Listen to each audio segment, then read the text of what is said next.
Okay, good evening everybody. We're on chapter 23, reaching towards the end of the path of Mesilas Yesharim. Chapter 20, Perik Chaf Gimel, B'darkei Kenias Hanava V'harchaka Mi Mafsidei Ho. The way to acquire humility. I always point out that humility comes way at the end of this book. A person has to go truly up, very high up the ladder before he can even contemplate the idea of real humility. But last week we spoke about humility in more general terms, and now we're talking about actually how do you acquire humility. He's going to be speaking about a principle that we've discussed in the past, which is, and it's something that took behavioral psychology maybe 1,000 years to figure it out. And Chazal understood this, and it's based in the principle which actually the Sefer Chinuch says, Achrei ha'pu'ulos nimshechim halavavos. After the actions is drawn the heart. A person is influenced. If you think about it, the thoughts of a person and the feelings of a person are much less accessible to him than his actions. A person has much more control over what he does than what he feels or what he thinks. It's possible to control your feelings. It's possible to control your thoughts. But it's much easier to control your actions. So if you think about it, it's interesting how the Torah, the vast majority of the mitzvahs of the Torah are actions. Put on tefillin, wave a lulav, don't turn the light on Shabbos.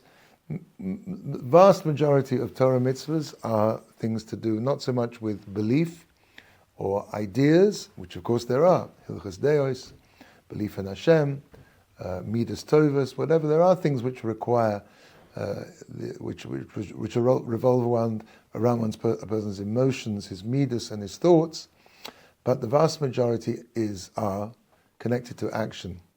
And one of the reasons I think is because, as I said, actions are much easier for us to access. And because they're easier for us to access, they give us a much broader way that we can work in this world to come close to Hashem. Somebody once said, I don't know who said it, but I think it's a wonderful idea. If you look at the way we put on let me say it like this. A person tends to think that I think a certain way. Because I think a certain way, I have a certain opinion about something. So that's what I feel. That's why I feel a certain way about that. Because my intellect dictates, so to speak, to my heart. I have an opinion. I intellectually analyze something, and because I analyze something, that leads me to feel a certain way about it. And after I feel about something, so that feeling will goad me to act on that feeling which came from the thought. That's true. But there's another, and as I'm trying to describe, a much more accessible system, which is completely the reverse. And that's why, maybe, that we put the tefillin on the arm, on the limb of action. And the action then leads to the heart, because the tefillin shal yad, now has to sit against the heart. And once the action has informed the feeling, then we put the thoughts. In other words, a person is equally, and maybe even more in some ways, influenced by what he does. This is something that you'll find in the Sefer Chinuch. He goes into great detail about this in Mitzvah Tes Zayin, I think it is, about not breaking the bone of the Korban Pesach. It's a big, long, but basically he's saying what I'm saying now, that after the heart, the heart goes after the actions. So he's going with this principle now. I think we can understand his approach here. Let's start off. Shnayim heim hamaraglim es ha'odam ela anava. There are two things that accustom a person to humility: haragilus v'hisbonein. Regilus is habituation, and v'hisbonein is deep introspection, analysis. Clearly, it's interesting. He puts the regilus is something which is habituation, which is physical, as we'll describe soon. That comes before his bonanut, introspection, intellectual analysis. He starts off with the Haragilus. Haragilus who sheyeh ha'odam margil atzmo ma'at ma'at bisnahig b'shiflus al haderech zocharnu b'yeshivas b'makoymas ha'pchusim u'leleches b'sov ha'chevra lilvosh b'gulim tznuim tznaim mechubadim ach lo meforim ki be'hisraglo b'derech hazeh tikonos v'tavo lahanova b'libo ma'at ma'at ad shetikra boy karui. Okay, so let's just translate up to here. First, a person has to conduct himself, even though, and the point I think is here, even though that he may not be feeling this humility. People often say, well, that's hypocrisy. But in a certain level, if a person intends, and I think this is important to understand, what's the difference between superficial behavior and behavior which is harnessing the actions to change ourselves internally? And I think the difference is quite obvious. It's intention. If a person understands that he wants to be humble, but he's not on that level, and so he does what he says here. What he does is that he habituates himself to a certain kind of humble behavior, slowly, by behaving in such a fashion, in a lowly and a humble way. This, as we mentioned above, for example, he gives some examples now. Let's say sitting in a place which is less than him. Let's say that he goes into a wedding, and maybe he's the Rosh Hashiva, and he doesn't go straight up to the top table. He sits down at a regular table. So, clearly, obviously, they'll come and collect him and then put him in his place. Literally, they'll put him in his correct place. But there's a concept in Chazal that you will be put in the place you need to be. You don't need to put yourself in that place. So a person who behaves in a way where he doesn't push himself to the fore, so to speak. He puts himself in a place which maybe even is less than where he should be sitting.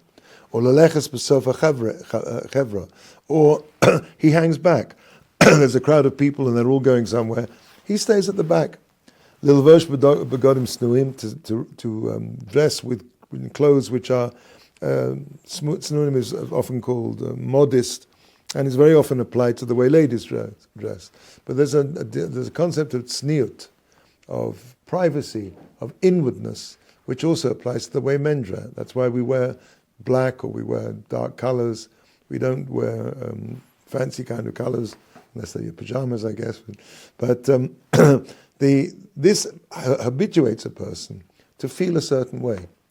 Again, what we're talking about is here physical actions which lead to feelings, and feelings then lead to thoughts. So again, a person sits in a place less than he needs to sit in. He hangs back to the back of the crowd. He's not right there up the front, leading a path. He wears clothes which are,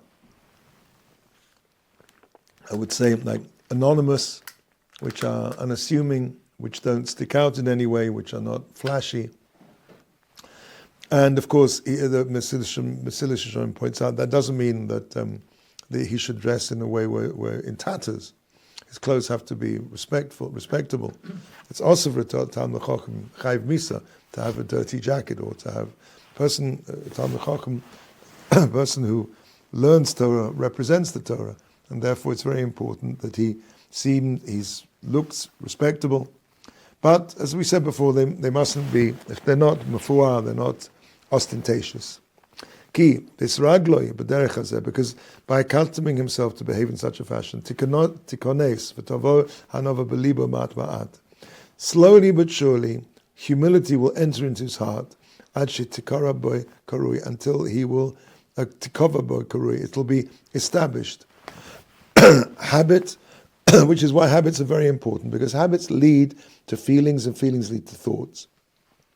The Sefer Chinuch gives an example of somebody who's a tzaddik, but his job involves, he's a bailiff. What do bailiffs do? They go around kicking people out of their homes, which is achazoriyat, which is cruelty. He says this person, even though he may be a tzaddik, he will become, as soon as he starts to do this, he will become a rasha, an evil person. It's impossible for a person to act in a vacuum to compartmentalize his actions and not let them affect his feelings and his thoughts. The way a person acts is the way he will feel, and of course that's for the bad, but also for the good. It means that a person has access to behaviors which are going to lead him to become humble. Ki hine bios teva leva odam lazuach ulisnasek kosher alav la'akor hanatia hativis hazos meikora. He says the reason why a person has to do it this way, slowly, is because the nature of a person is to show off, is to be bolet, to be mitlabet, as they how do you say? I've forgotten Hebrew. Modern Hebrew. To show off, to be visible, to stick out in a crowd, to wear a red velvet jacket, to have gold chains dripping from his neck. That is basically the nature of a person. A person wants to be noticed. A person on a level like this doesn't have, and also this comes from insecurity, but the nature of a person, the base nature of a person, is that he wants to be noticed, he wants to show off, he wants to stick out. So in order to uproot that, it's very difficult for a person to just intellectually come. I mean, there could be some people who could do this, but for the majority of us, it's very difficult to intellectually just banish these things because they feel so good, to show off and to be noticed. Therefore, a person has to, as we said before, take hold of those things which are available to him.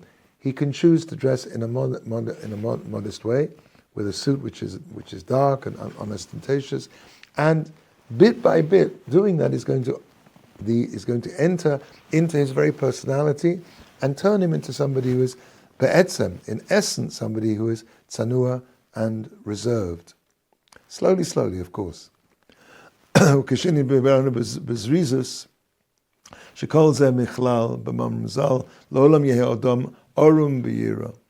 Tahainu sheyivakesh tachbulas neged hateva unetiosa ad sheyinatzech. Natzchem, excuse me. A person, we discussed this before, a person has to use, it's an interesting idea, tricks. A person has to use tricks to trick his Yetzer Hara. A person, he says, should always be orum. Now, orum means naked, but it also means like wise, smart. A person has to be smart when he's trying to find a way to increase his Yerushalayim. As I think I mentioned before, the Yetzer Hara has only one tense. Now, I think Nike must have implied the Yetzer Hara to write be their copywriter. Just do it is the Yetzer Hara. I remember my Rebbe told me that when they were running out of the house as young kids, his mother cried out after them. Of course, this was in Chicago, and he spoke them in Yiddish. Where are you going? She said in Yiddish. So how do you say in Yiddish? Vergeisten. So they said, we're running to do a mitzvah. So she shouted after them, to a mitzvah you don't run. I mean, of course you should run to a mitzvah, but the fact of the matter is, when you find your feet running somewhere, just check where it is you're running to. Because the nature of a person is heavy, is sluggish, and if you feel that you have this natural urge to just do it, examine it, because you'll find very often it's the Yetzer Hara. But the Yetzer Hara has only one tense. Now.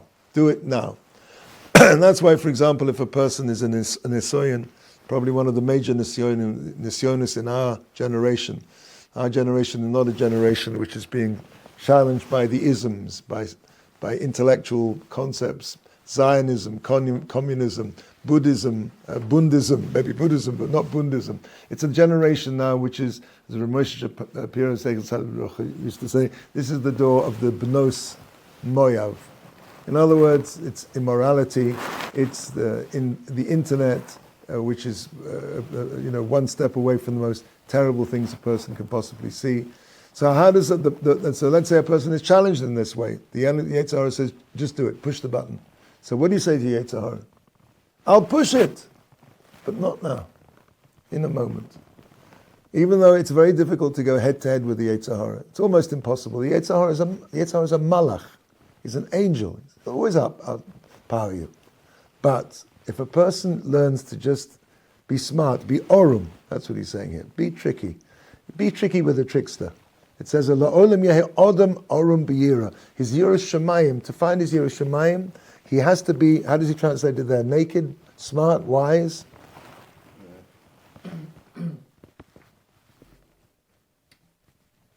Okay, doesn't matter. I'll tell you what, I've got the same book with you. Yes, here we go. It's on 467. A person should seek out strategies to use against the inertia of one's own nature and its inclinations. And it's the top of the next page, I think. No, it's not. We're not quite there. Yes, the person should always be resourceful in his pursuit of the fear of heron. He's writing orum, but orum literally means naked. It means smart. I would have translated as like smart, clever. Because, as I said, the Yetzer Hara, for example, the Yetzer Hara will not stop you.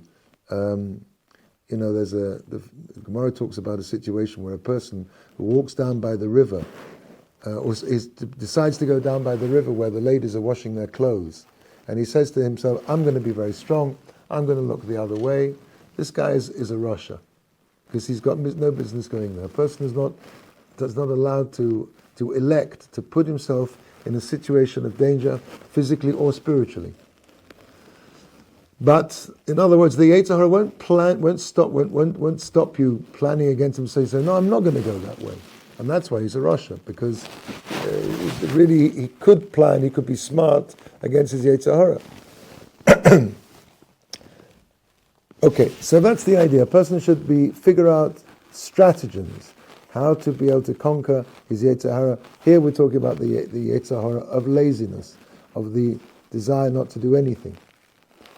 So, the Ein Tam, where are we up to? Yes, Orenba.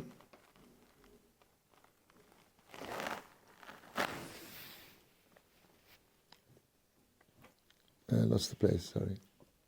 Okay. Dahainu, shiavakesh tachbulas neged hateva. He should seek out stratagems against his natural leanings, v'nitiyosoi, and his tendencies, ad sheyenatzchem, until he dominates them. He conquers his natural inbuilt desires for repose, for pleasure, for honor. Ach. So that's the first part. The first part you do it to get yourself into a situation where you can be, misbonein. Deeper thought, deeper examination will work, can only come after that first stage where a person has habituated himself to behave in a way as we're describing. Then, the second step is to think. Inyonim shonim, to think about different things. For example, muska b'divrei Akavya ben Mahalalel. Akavya ben Mahalalel, and they read this actually here at Levias. Do me'ein basa. Know from where you came. You think you're such a big shot? Well, you know where you came from? Mitipa srucha, from a putrid drop, from a small drop of smelly liquid that emerges from the body of a man. And where are you going? Where's your final destination? Yeah, it's not to sit and eat lunch and dinner all day and have a crown on your head and get celebrated and be on TV and have 200 million views on your YouTube channel. I mean, you may have those, but where are you going to be? L'mokom ofa rimo v'tolea, a place of dust, worms, and maggots. That is a person's final destination. So when he thinks of those two things, where he's come from the ultimate humility, the lowest possible, just some stinky drop of fluid, that's where he came from. And where is he going to? To be a meal for worms. And the third part, who is it that you're going to have to give an accounting for your life and everything you did in it and everything you didn't do in it? You're going to have to give that to a Melech Malchei Amlochim HaKadosh Baruch Hu, to the King of Kings, HaKadosh Baruch Hu, the Holy One, may His name be blessed. Because, that's the two most extreme, the two extremities of existence, the most elevated, the most sublime, the most holy on the one hand, and the most physical, and the most lowly on the other. And that's who you are, where you come from, where you're going to. You are going to have to stand in front of the King of Kings, the Holy One, blessed be He. Ki be'emes kol elehem negdiim legava v'az ozrim el ha'anova. These things, these thoughts, these things that a person should chew over and think about them. These are things that are going to help him stand up to his gaiva, his pride, his haughtiness, his conceit, for ozrim el hanova, and will aid him to become somebody who's humble. Ki biyosa adam mistakel bepchisus chamoroi ugrius has chalosoi. When he looks and he sees the lowness of his physicality and the grius, the negativity, the nothingness of his beginning, ein lo tam linosei klal. He has no reason whatsoever to be superior. Ella levosh ulikolem. The only thing he's fit to feel is embarrassment and shame. Halama zadamadova. What is this thing similar to? Loroya chazirim shehegia limloich. It's like a person, a swine, a shepherd of swine, a pig shepherd, someone who herds swine, who for some reason or other becomes the king. They make him king. Kol eis asher yizko yomav harishonim. All the while that he remembers where it was that he came from. Ef shalo she is goyal. It's going to be impossible for him to feel superior and lordly because he knows where he came from. And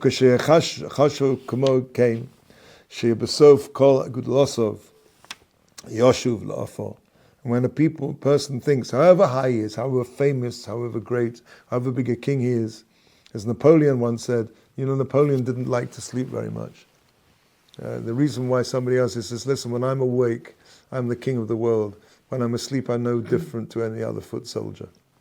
So Alach's kam v'kamo, when the emperor of the world is now just being a meal for maggots, a person has no right, can think about that and realize, what is he? He has any right to feel superior or in any way elevated? And of course, the only good things that he has, as they say, you can't take it with you, but you can send it ahead. The only good things that a person is going to accompany him is mitzvahs and ma'asim tovim.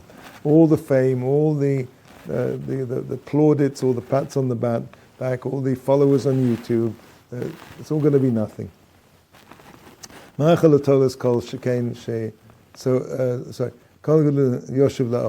going to be like dust. When he realized that everything in the end is going to crumble quite literally into dust. Food for worms. All the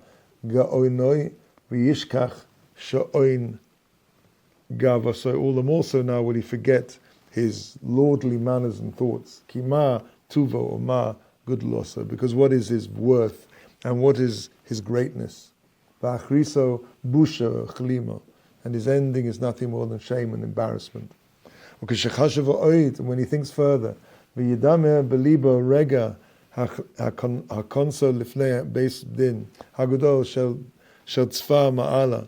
And if a person in this world just take a break and think for a second that he's going to walk into the heavenly court, the vast array there of judges, the whole system of justice. I mean, how frightening it is. I don't know if you've ever been in court for anything. You ever had to be in court for anything? So, my Rebbe once told me he was just before Rosh Hashanah. He, for some reason already, he pulled. He was driving. He was in the States. He pulled up to a stoplight, and the cops they pulled up to a stoplight next to him. So he turns around and sort of nods to the cop, and the cop nods to him. And then for some reason or other, and he says he does to this day, he doesn't know why, he put his foot down. He just drives through a red light. Boom. So what happens, like the cop overtakes him, pulls him over to the side, says, Rabbi, I'm sorry, I'm going to have to give you a ticket. So he gave him a summons. He had the summons to appear in court. He gets it through the post. It's just before Rosh Hashanah. And he says to himself, he goes through it in his mind. I'm going to go to court, and I'm going to walk in, and I'm going to be in the witness spot, the dock, the accused. And so, and he gets his story whole prepared, like his whole, if they say this, the judge says this, I'm going to say this. And he catches himself, I think he's saying, I'm spending all this time worrying about $100 ticket or $200 ticket it is. It's Rosh Hashanah, my entire life is coming up. How much time am I thinking about what I'm going to answer to the heavenly court? And this is something I think about every year before Rosh Hashanah. But Lemaisa, this is what a person should think at the end of his life, which he'll go up in front of the, what are you going to say? How are you going to account for all of your gaiva and all of your... Yeah, the person thinks that for a second. Yeah. You should think of yourself standing there, and the judge is not just a judge of flesh and blood. This is the judge of HaKadosh Baruch Hu, who knows everything, who sees everything, who's unbribable in any way, who's HaKadosh, who's holy, v'toho, and pure, v'tachlis HaKedusha, to the ultimate degree of holiness and purity. Besod Kadoshim, Mesharsei Gevura, Gibore Koech Oisei Devaro. And the angels there all standing around who fulfill his every word. Asher Ein Bahem Kol Mum, these perfect beings, the Malachim, the angels, who are made Lifneihem, and he's standing and this guy is standing in front of them, right? This who's coming up for his judgment. Garua, so lowly, Pochus, so lacking. V'nivseh, so despicable, mitzad atzmo, from within himself. What does he have? Tomei, he's impure. Mogoel, mitzad masov, and despicable with regard to his actions. Hayorim, rosh, will he be able to pick up his head in such a situation? Hayaloi, pischoin peh, will he be able to have anything to be able to say to defend himself? Will he be able to open his mouth in any kind of defense? V'chi ishaluhu, and when they're going to ask him, Aye efo picha, where's your mouth? What have you got to say for yourself? Aye ga'oinacha, where then will be his vaunted arrogance, his superiority, ukvodacha, and his honor, asher nasasa ba'olamecha, which he he carried him, he wore, so to speak, he cloaked himself within this world, all this superiority. Ma yana, what will he answer? Or ma yoshivim, what will he respond? Al tochachto, on the reproof that they'll give him. Hinei, vaday she'ilu rega echad yitzayah hadamam besichlo ha'emes hazeh tzio amiti v'chazak peiruach paruach tifrach mimenu kol hagava v'lo soshuv elov od. For sure, if a person spent 1 second just depicting this picture in front of himself, in his imagination, in his mind, truly, he truly had this idea in his mind. He pictured this situation, this true and strong picture. It would flee from him in a second, all his gaiva, his conceit, and it would never return to him again as a result of him thinking about this situation. Okay, I think we're going to have to hold it up here, and B'ezrat Hashem will carry on after Shavuos. I wish you a wonderful Chag Sameach. Go ahead. Thank you, Rabbi.